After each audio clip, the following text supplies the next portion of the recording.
Alright, welcome back to Kaijuly. Today, this is it. We finally got into it. One of the most dreaded Godzilla movies ever made. The first American Godzilla film, Godzilla, from 1998. I have it here at the VHS in the 4K. Because, as I've stated, I actually don't hate this movie. I'm actually kind of a fan of Roland Emmerich's films. This is actually the last of the 90s Roland Emmerich trilogy that I have to do. I've already done Independence Day. I've already done Stargate. Now Godzilla. Godzilla, released in 1998, starring Matthew Broderick, Jean Reno, Maria Pitillo, Hank Azaria, Kevin Dunn, Michael Lerner, Harry Shearer.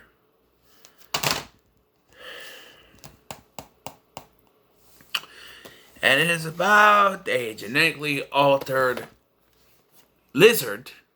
I think he's supposed to be a genetically altered Komodo dragon or something. Or iguana? I think it's iguana.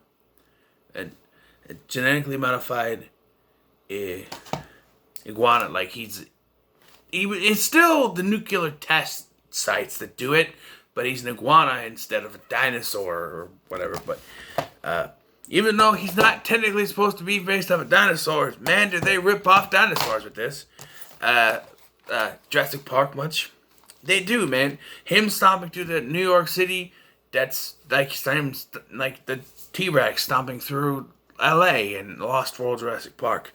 You have the baby Godzillas, which are basically the raptors from Jurassic Park. But they even do the little open the door thing.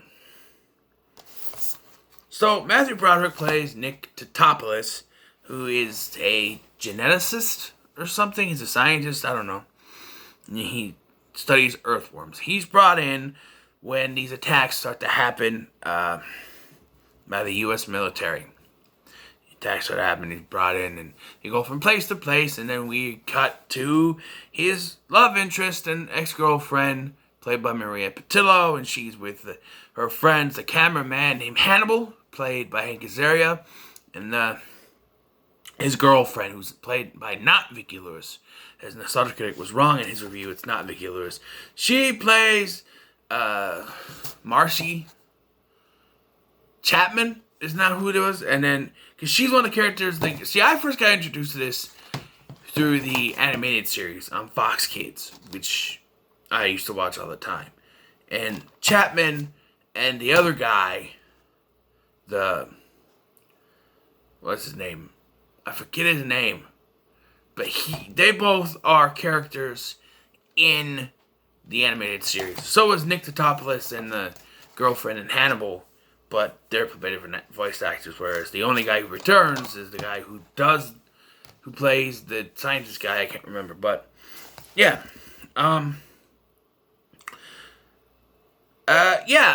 So apparently Roland Emmerich decided since Siskel and Ebert did not give good thumbs up reviews for his movies, he was going to parody them. So we have the Mayor Ebert, and his little sidekick Gene, and they do nothing with them.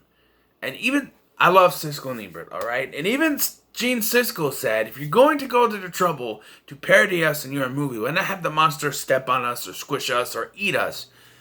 Yeah, that makes a lot of sense. If you're going to parody them, if you're going to try to get back at them for what they've done, for not liking your movies, then why wouldn't you have the monsters eat them? It just doesn't make any sense to me. But yes, we get set up to try to, let's get DNA or captured or whatever, where you have the giant pile of fish, which leads to the line. That's a lot of fish. Yes, it's infamous line. That's a lot of fish. No one knows what it's really supposed to mean, but I did figure it out. It is the Because this, they're copying Jurassic Park. A giant monster smashes through, or giant dinosaur creature smashes through city. That's the last word, Jurassic Park. Many dinosaur creatures go through attacking areas. That's Jurassic Park with the raptors. This line, that's a lot of fish, is supposed to be this movie's "that's one big pile of shit" line. That's what it is. And I didn't catch on to it until recently. "That's one big pile of shit" is Jurassic Park's line. This line is "that's a lot of fish" because it's a big pile of fish. If you wanted to copy that, you should have just said "that's one big pile of fish." But then that's what it'd be like, wait, they're trying to copy. That's when you'd be known for copying Jurassic Park. So you just say "that's a lot of fish." I do want to point out there's this army guy, the guy that he's talking to. Later in the film, when they're having this big old, meeting around the round table, whatever, talking, guy comes in, right? And my son and I noticed this when we watched it. Because you gotta watch the background. Well, Kevin Dunn, a general in this, he's talking and he's briefing or whatever. This guy comes in from behind him and just goes. He just walks up behind him and he stands like this. And he doesn't move until he's acknowledged. He's just like... He just stands there. And I never noticed until my son and I watched this together one time. I was like, what? He's just standing there until he's acknowledged by Kevin Dunn. Not Kevin Dunn. Different actor Kevin Dunn.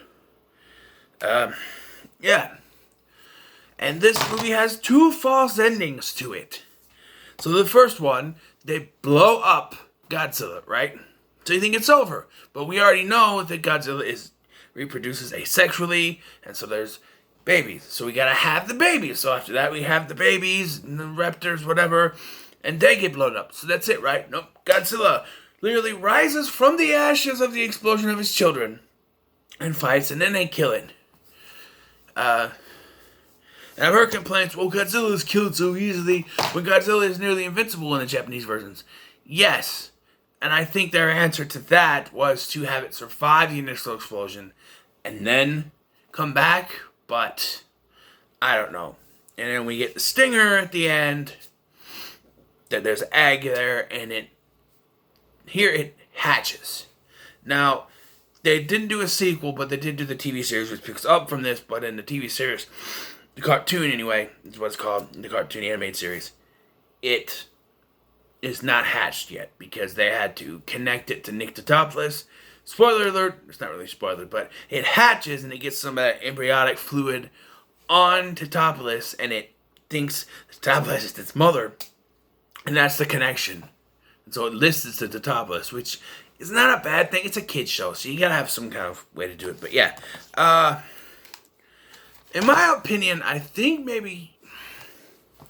I know there wasn't a sequel, but you should have waited on the children. Think of this. You have the big, climactic, do it this way. Don't reveal that Godzilla is pregnant yet. Kill it. And then you think you kill it. And then you go about your day, but all of a sudden, it comes back with full force. So you have to do the thing on the bridge and you have to subdue it. And there's that. And then you have the celebration or whatever. Then you cut to the egg. One egg. Because all the other Godzilla movies in Japan have one egg. So it's one egg. And then if you have a sequel, you can start with that happening. And then you have Tatopolis testing blood samples.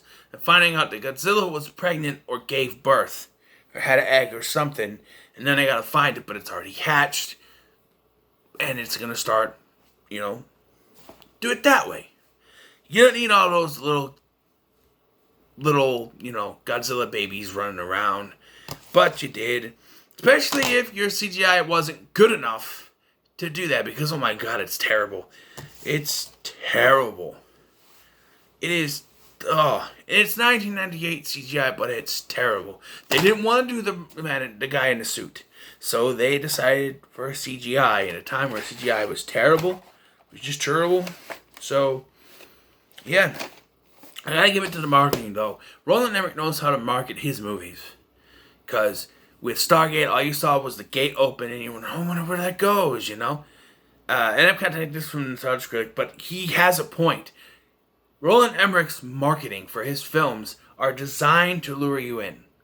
Like I said, Stargate, all they showed was, the Stargate and it opening, and you're like, oh, I wonder where that goes.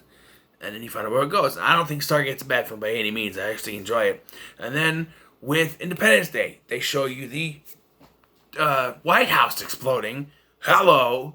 So, yeah, you gotta go see that, right? And here, you don't even get to see the monster. You get, like, a foot or something, and you get that one teaser where it's that old guy fishing, and it's actually in the film, the scene, and you see something come on.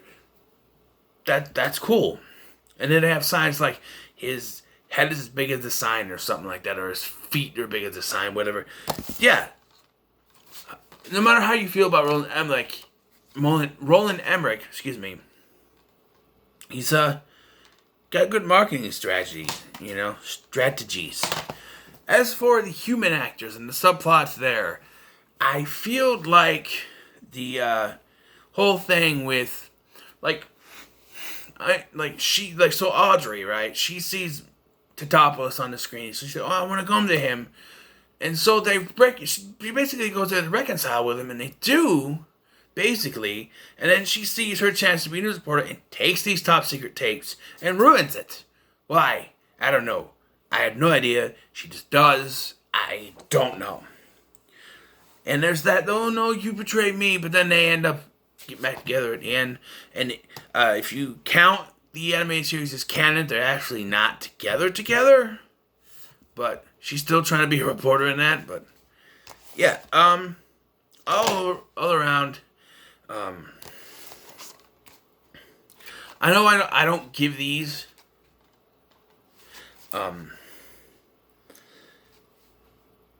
ratings, so who knows? But who knows what I'd give it? But I think this is fine. Yes, it's schlocky, but it's got the nostalgia for me, especially with the animated series, and so I don't mind watching it every once in a while, But yes, so what are your thoughts on Godzilla '98?